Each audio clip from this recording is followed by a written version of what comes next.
Good, dahil sa sobrang pagmamahal sa atin ng Diyos, kaya tayo iniligtas ni Kristo.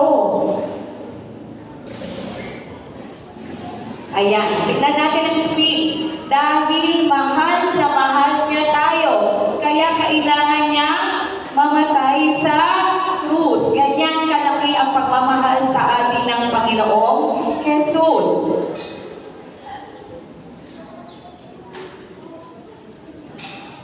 Ngayon, naisip niyo ba kung ano ang kahalagahan ng daan ng krus? Meron bang nakakaisip dito kung ano yung kahalagahan ng daan ng krus? O, sige.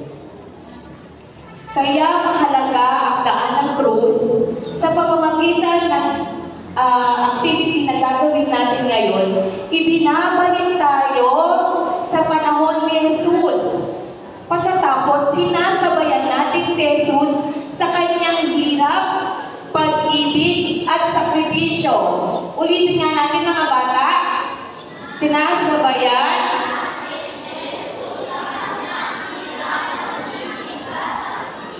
Very good. So kaya, napakahalaga na alam natin kung bakit natin ginagawa ang daan ng krus. Dahil ibinabalik tayo sa panahon ni Jesus. At kung nabalik na tayo sa panahon ng Jesus, sinasabayan natin si Jesus sa kanyang hirap, pag-ibig, at sakripisyo. Very good.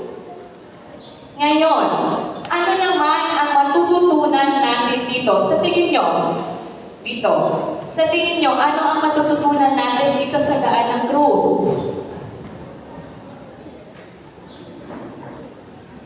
Sino gusto sumagot? Sa tingin nyo, ano yung matututunan natin dito? Sino yung magaling na bata? May prize kay Ate Ena. Maging mabait po at maging mapagbigay. Very good. Maging mabait at maging mapagbigay. Meron pa ba? Oh, siya daw. Tatapang ng mga bata dito. Gagaling. Magdadasal. Very good. Magdadasal. Matututo tayo magdasal. Matututong magpatawad.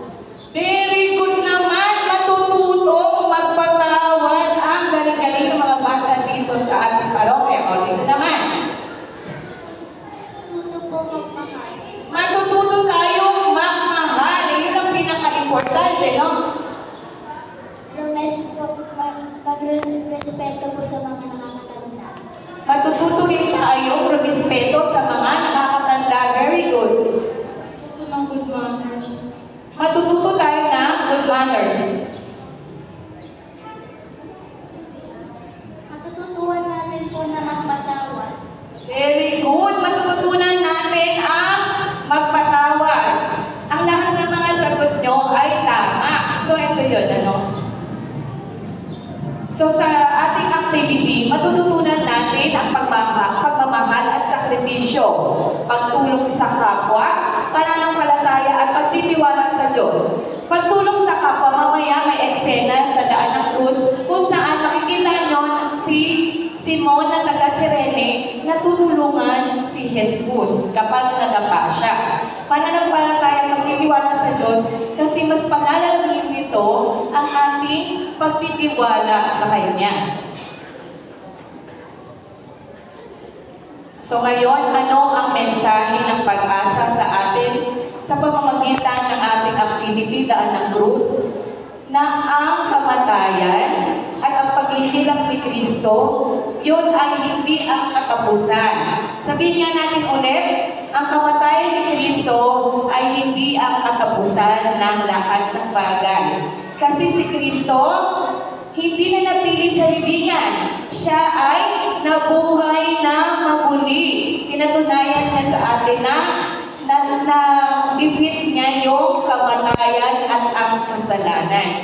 So whenever, sa tuwing makakaranas tayo ng problema, hirap at pagtunusa sa buhay, huwag natin isipin na tayo ay nag-iisa. Lagi natin kasama si Jesus sa ating paglalakbay sa ating buhay. sa ating hinihintay na muling pagkabuhay ni Jesus, tayo rin ay magkakaroon ng pagkakataon na magkaroon ng bagong buhay kasama si Jesus. Ayun lamang at maraming salamat mga bata. Okay, maraming salamat Ate May. Ngayon, naayaan ko muli tayong lahat, no? Sariwain natin ang daan ng krus ni Jesus. Kaya sana no, lahat tayo ay makisa.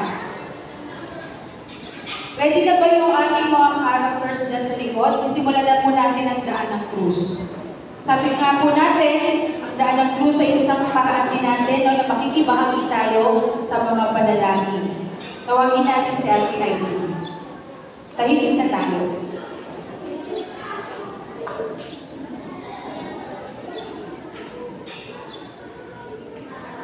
Tumayo na po ang lahat.